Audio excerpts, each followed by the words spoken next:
You are the best. Chapter 13 of The Science of Being Great by Wallace D. Wattles. Thought.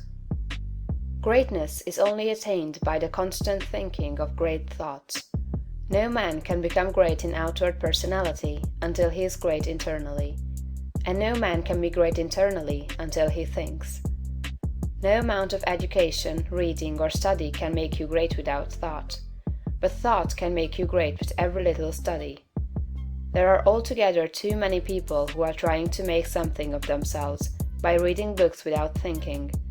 All such will fail. You are not mentally developed by what you read, but by what you think about what you read. Thinking is the hardest and most exhausting of all labor, and hence many people shrink from it. God has so formed us that we are continuously impelled to thought. We must either think or engage in some activity to escape thought. The headlong, continuous chase for pleasure in which most people spend all their leisure time is only an effort to escape thought. If they are alone, or if they have nothing amusing to take their attention, as a novel to read or a show to see, they must think. And to escape from thinking, they resort to novels, shows, and all the endless devices of the purveyors of amusement. Most people spend the greater part of their leisure time running away from thought, hence they are what they are. We never move forward until we begin to think. Read less and think more. Read about great things and think about great questions and issues. We have at the present time few really great figures in the political life of our country. Our politicians are a petty lot. There is no Lincoln, no Webster, no Clay, no Calhoun, no Jackson. Why? Because our present statesmen deal only with sordid and petty issues, questions of dollars and cents, of expediency and party success, of material prosperity without regard to ethical right. Thinking along these lines does not call forth great souls.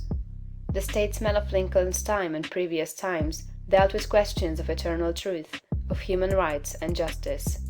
Men thought upon great themes, they thought great thoughts, and they became great men. Thinking, not mere knowledge or information, makes personality. Thinking is growth. You cannot think without growing. Every thought engenders another thought.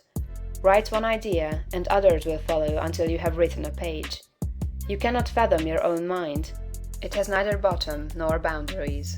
Your first thoughts may be crude, but as you go on thinking, you will use more and more of yourself. You will quicken new brain cells into activity, and you will develop new faculties. Heredity, environment, circumstances, all things must give way before you if you practice sustained and continuous thought. But on the other hand, if you neglect to think for yourself and only use other people's thought, you will never know what you are capable of, and you will end by being incapable of anything. There can be no real greatness without original thought. All that a man does outwardly is the expression and completion of his inward thinking. No action is possible without thought, and no great action is possible until a great thought has preceded it. Action is the second form of thought, and personality is the materialization of thought. Environment is the result of thought. Things group themselves or arrange themselves around you according to your thought. There is, as Emerson says, some central idea or conception of yourself by which all the facts of your life are arranged and classified. Change this central idea, and you change the arrangement or classification of all the facts and circumstances of your life. You are what you are because you think as you do.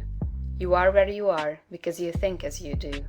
You see then the immense importance of thinking about the great essentials set forth in the preceding chapters. You must not accept them in any superficial way. You must think about them until they are a part of your central idea. Go back to the matter of the point of view, and consider, in all its bearings, the tremendous thought that you live in a perfect world among perfect people, and that nothing can possibly be wrong with you but your own personal attitude. Think about all this until you fully realize all that it means to you. Consider that this is God's world, and that it is the best of all possible worlds, that He has brought it thus far toward completion by the processes of organic, social, and industrial evolution, and that it is going on to greater completeness and harmony. Consider that there is one great, perfect, intelligent principle of life and power, causing all the changing phenomena of the cosmos.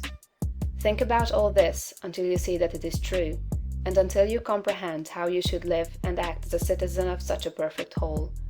Next, think of the wonderful truth that this great intelligence is in you. It is your own intelligence. It is an inner light impelling you toward the right thing and the best thing, the greatest act and the highest happiness. It is a principle of power in you, giving you all the ability and genius there is. It will infallibly guide you to the best, if you will submit to it and walk in the light. Consider what is meant by your consecration of yourself when you say, "I will obey my soul." This is a sentence of tremendous meaning. It must revolutionize the attitude and behavior of the average person. Then think of your identification with this great Supreme, that all its knowledge is yours, and all its wisdom is yours for the asking. You are a god if you think like a god. If you think like a god, you cannot fail to act like a god. Divine thoughts will surely externalize themselves in a divine life. Thoughts of power will end in a life of power. Great thoughts will manifest in a great personality. Think well of all this, and then you are ready to act. End of chapter 13. You are the best.